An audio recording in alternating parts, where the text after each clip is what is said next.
Hello everyone, you join me here at round 4 at Adams Motorsport Park. It is raining. You can see that I am in a rain suit. The two people in front of me are in rain suits, and that is because I have sold it to them. So, turns out I'm pretty good at selling suits for the rain when it rains. So, yeah, good stuff there. Just kind of getting out in this warm-up section, kind of getting a feel for the track a little bit as I almost get murdered there, but I deploy sweet and spectacular crash avoidance. I don't know, I think, Tesla should probably take notes because, their drivers really need help with that. Well, they have all these sensors and stuff, but they still manage to crash and then burn, and then it's like 3 fire trucks to put out the fire and then close the highway, and then I get stuck in traffic and I can't go home. But yeah, we're gonna forget about that. We are talking about racing and not people who can't drive. So as you see me here, just taking on just about the whole field there, actually, and almost running into the back of this guy. But I mean, a warm-up session probably can't go any better than this. I know everyone's still trying to get a feel for the track conditions and everything like that. Maybe some people build up a little bit slower, a bit faster with the confidence in the wet, but if you're taking on a lot of people like this, I feel like the pace was pretty good. So just still kind of this is still the first lap really, just getting a feel for it. This is actually the first time that I'm on rain tires. Second time that I drive in like full rain, but it's absolutely night and day what these rain tires can do. And one of the issues that, if you've watched the round 1 of Adams Motorsport Park, on the first time that I was out on slicks, I didn't even drop the pressures, and it was so snappy on the brakes. You probably see me like spin out a few times, kind of like this guy right here. I spun out a ton of times. The moment you just overshot the brake pressure a little bit, it just kind of got crazy. As kind of fast forwarded a little bit into the later part of the session, just see a lap when I have kind of built up all the heat in the tire. You see a little snap right there into the brakes, but it's just super manageable. I know it looks kind of quick there, but it's a very manageable snap that you get on the brakes. You get a lot of grip out there. But yeah, just kind of learning how these tires feel. There's some old used rain tires, but making the most out of it actually. And kind of what's interesting is just, I guess, with the steering geometry of the cart. When you go full lock, you can really get a lot of grip. Kind of poking that rear tire up, and you get a ton of rotation into the car. Maybe not grip, but the rotation. But yeah, kind of learning a lot about racing in the rain. It's kind of like, I don't know how to describe it, but it's kind of like, when you're going on a first date, right? You're just hoping for no bad surprises, in every single turn that you go into. So kind of like that a little bit, right? As you see me, a little shake of the fist there. I knew I was feeling good. I was catching this guy the whole time. And yeah, so going into qualifying, it had stopped raining. The track is definitely still wet. So didn't really make too many changes with the kart. I was very happy with the setup. I was very happy with the balance. I felt like, for one, on the warm-up section, actually, I had the fastest time by a second and a half, which, in a 50-something second lap, that's a pretty considerable margin. So I feel like, don't really need to make too many changes there. Crack open the visor a little bit, make sure we don't fog up as much. But yeah, overall, honestly, just feeling pretty good. And as you see here, this SS sections, as you come in through that first turn, you don't want to like go in too hot, get a little impatient, because then what's going to happen is you ruin up your whole line for the rest of the S's, and you end up losing a ton of time. So we'll walk through it the next time we go around. Coming into Big Monza, usually you can kind of just give it a bit of a lift, throw it in. There's a big dry line kind of going on around here. I kind of get a little bit on the wet there. I guess I was trying to just carry momentum a little bit. Maybe it was kind of helping out a little bit because I wasn't getting any wheel spin when I did get onto that wet patch, and it cleans up the camera a little bit so you can see better. But yeah, the camera was actually getting really dirty, and the reason for that is it had been raining about like 2-3 days, and you might see like the bankings all around the track. It's tons of dirt, so all that dirt just got on the track. Then I go out there, and it goes from the track onto my GoPro. But with my fancy rain suit, kept my other suit clean. So if you're looking for a rain suit, you just let me know. And yeah, But yeah, you can see here it's just kind of getting dirtier and dirtier. I left the back open on the GoPro, so I didn't put in that closed case, so it also was starting to kind of fog up a little bit. You can see here it's just like super dirty there, but yeah, so we'll cut it there. We'll go into the heat race, and as you can see, we are on slick tires, and I am throwing my hands in the air for whatever reason. I think we were probably talking about the starting procedure. I don't know, I feel like every single time it's something different, right? I mean, you get a different track layout and everything like that, and you kind of figure out, okay, are they going to give us a lap, half a lap? Where's the cutoff point? So just trying to figure that out a little bit. As you can see me here, I'm going to be pretty aggressive on the tire warm-up. And the reason for that is, I mean, we got to get as much heat into these tires as possible, right? I mean, and also, not even that, when the track is changing and everything is so dynamic, it's really important to get a feel for what are these corners like? Can I take these curbs? Are these curbs going to just sling me out? Because I mean, those painted racing lines and those painted curbs, sometimes when they get wet, it just gets extremely slick. So like, for example, coming out of that last turn, you want to know if either, I mean, I don't think I took it, but you want to know either if that's going to just throw you outwards, or it's going to kind of that, you know, you might see there's a bit of some camber into that turn, kind of throw you nicely back into that turn, and, you know, kind of able to carry some momentum through there. But yeah, just kind of getting set up here. 8 laps, starting in first. We get the inside line, so really just gotta make sure we get a good start. We gotta hold our line, and don't want to overshoot it into the brakes, into that turn 1, because it's just gonna put us into a compromise.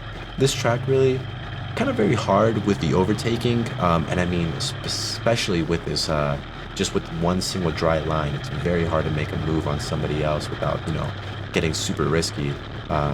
So make it really clean through there on Big Monza. We're gonna come into sandbox. I check back, everything is looking good, and see right here on the other direction there's a bit more space to make a move, but it'll like kind of crimp up on you towards the exit, which is actually like beneficial. If you had made the move on someone, it kind of locks them out from kind of coming back at you, but through there it's just very difficult, and then you get a very fast turn like we just went through right there, and it's just very difficult to make a move through there. So I believe that the qualifying was very, very important for this race. I mean, it's always important, but for this one it's easier, I guess, to defend your position because of the limited overtaking zone, especially with this with these track conditions as well.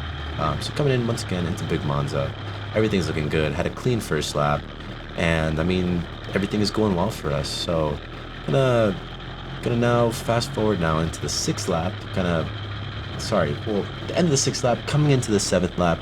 This was my 2nd fastest lap, not by too much, but let's just walk through it here. You can see me get deep on the brakes, just even before the curb comes in, turn in, use that ton of camber that we have into Big Monza to kind of get us rotated. I'm missing the curb right there on the left.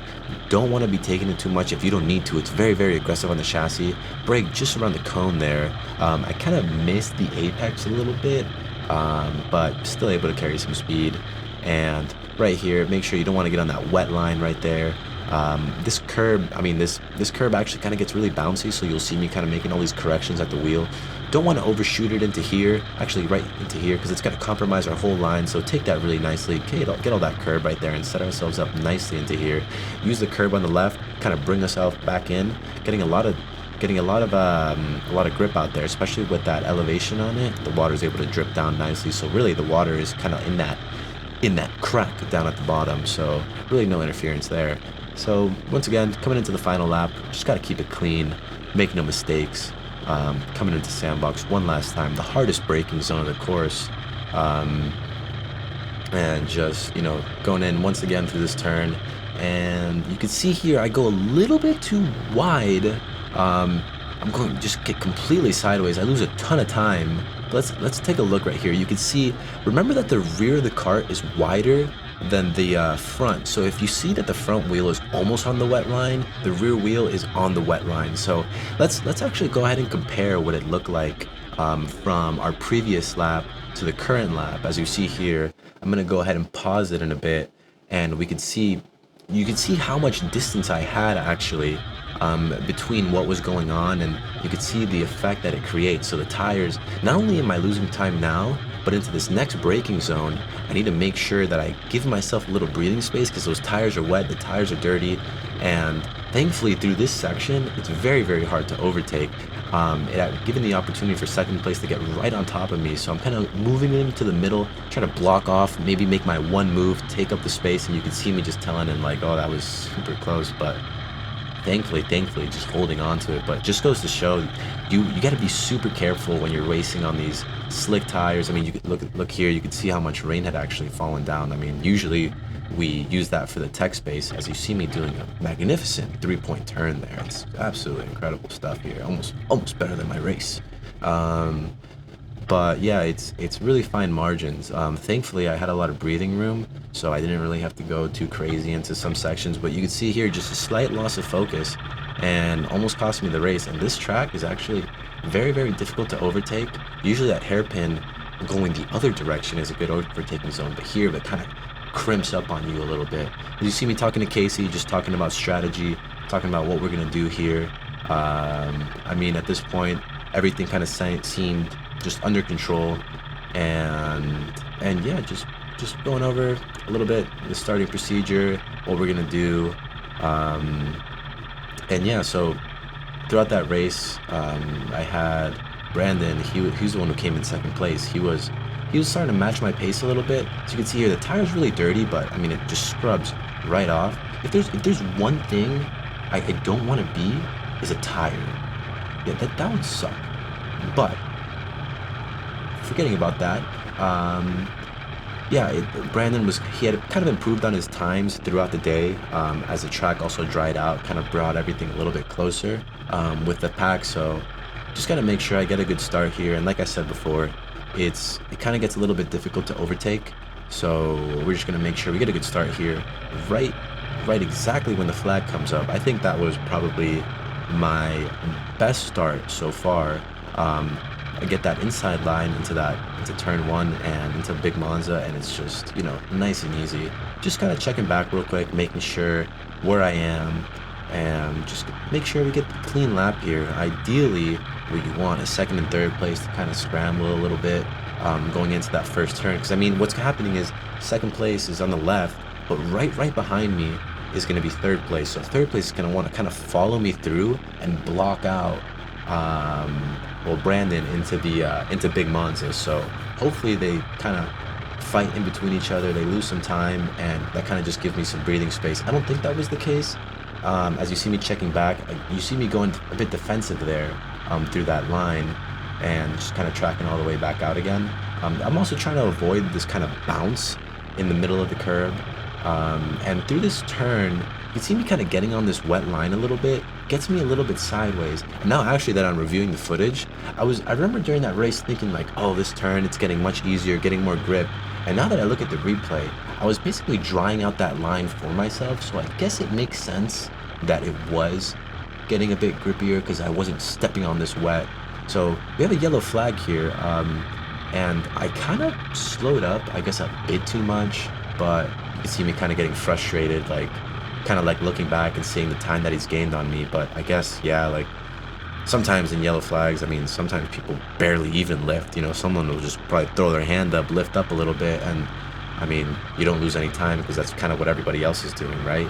But I guess, I don't really know. I mean, this actually, I believe, was the first yellow flag that I go through as a leader with like a decent margin. So I guess I was just feeling a little bit relaxed, but basically what happened, I kind of gave him this margin to kind of shoot back up on me, and now I had to build this gap on him again and just try to break away from the slipstream that I was giving him.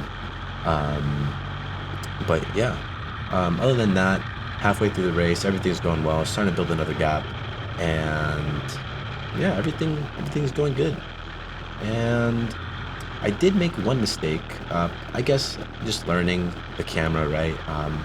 Apparently, as you're about to see right now, GoPro makes this camera that likes to overheat. So this is just about where we get, but you're gonna have to take my word for it. And I won this race as well. I pinky promise. So other than that, I mean, another great weekend. And obviously, thank you for the help with Casey, all the driver coaching, and honestly, an amazing weekend to learn with a changing surface, a dynamic surface. And yeah,